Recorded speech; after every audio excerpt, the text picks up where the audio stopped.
Hello, everybody. David Shuster here. There has been an unusual and stunning development in one of the most important U.S. Senate races this year. The battle in Maine between incumbent Republican Senator Susan Collins and Democratic challenger Graham Platner may determine which party controls the Senate. And watch this. Governor Mills dropping out of the race just last week. Now we have the general election set in this battle for the Senate. Headline: Fears grow as Republican senator in crucial re-election battle seen constantly shaking during interview. Headline: Worse than it's ever been. Susan Collins shaking in interview fuels health speculation. I guess plain and simple, I got to ask you, is Graham Platner too far to the left? Is he too extreme for Maine? I believe that will be the conclusion of Maine voters, but obviously I don't take anything for granted. A lot of voters in Maine say they no longer take Collins' health for granted. The moderate Republican, who is 73 years old, is seeking a sixth Senate term. But her tremors have sparked intense reaction across the political spectrum. Author Owen Higgins: Collins seems unwell, shaking and frail. Journalist Zed Jelani: She is shaking while she is talking. Why do people this age try to hold on to power? Just go home and relax. Geez. Emily: Good question not being asked. Are you now or have you recently been operating a jackhammer? A few weeks ago, reporters asked Collins about her health, and the senator said she is fine. I think anyone who looks at my voting record, where I've never missed a single vote, I'm closing in on 10,000 votes, that pretty well speaks to my energy and my health. Anyone who follows me around the state would also not have any questions about that. So I've been blessed with good health, a lot of energy, and I think my voting record shows that. I can't speak for my opponents. One of her opponents, until recently, was 78-year-old Democratic Governor Janet Mills. Age is a consideration. I'm not stupid. I know that age is a consideration, and consideration for me. I thought about it over the summer, but I'm in good health. Passed my physical and all that kind of stuff. Mills' political standing, though, was a problem. She was losing the Democratic primary and decided to drop out, clearing the Democratic nomination for progressive oyster farmer Graham Platner. Platner is 41 years old, and he addressed the age issue last year. It's not about age. It's about your ideas. It's about your politics. Platner's politics are hard left and anti-establishment. Platner, a military veteran, is campaigning on dismantling what he calls the billionaire economy.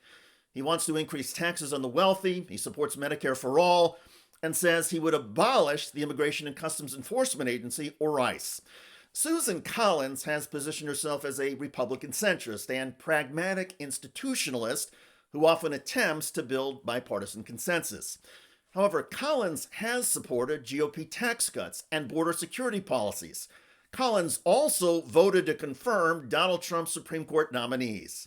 In 2018, Collins provided the crucial Senate swing vote to get Brett Kavanaugh confirmed, after claiming in their private meeting that Kavanaugh had given her assurances about the case law protecting abortion rights. We talked about whether he considered Roe to be settled law. He said that he agreed with what Justice Roberts said at his nomination hearing, in which he said that it was settled law. But in 2022, Kavanaugh provided the fifth vote on the court overturning Roe and ending federal abortion rights. At the Supreme Court today, an historic upheaval.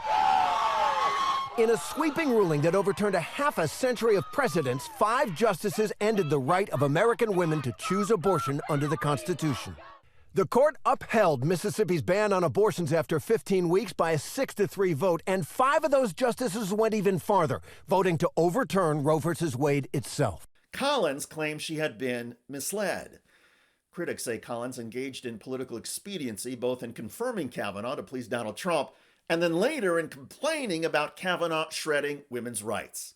In this 2026 Senate campaign, Collins is being portrayed as lost and out of touch. The health concerns play right into that. As it stands, polls show Graham Platner slightly ahead of Susan Collins.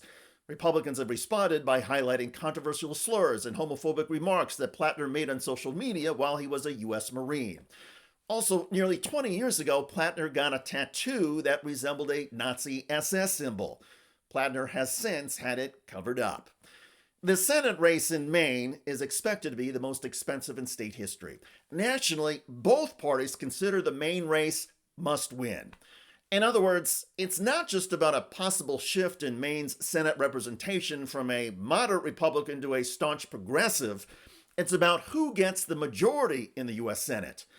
As one political analyst noted, given the stakes, perhaps nobody should be surprised if either candidate is feeling the pressure and showing signs of strain.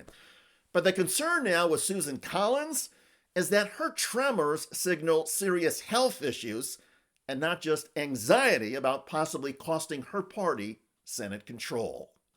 Governor Mills dropping out of the race just last week. Now we have the general election set in this battle for the Senate.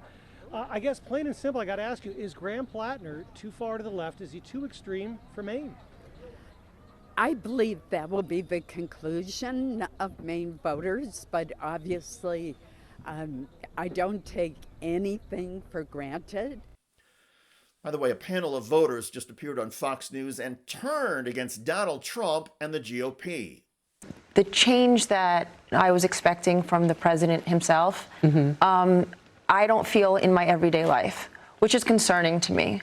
I still feel, obviously, that, prices are very, very, very high.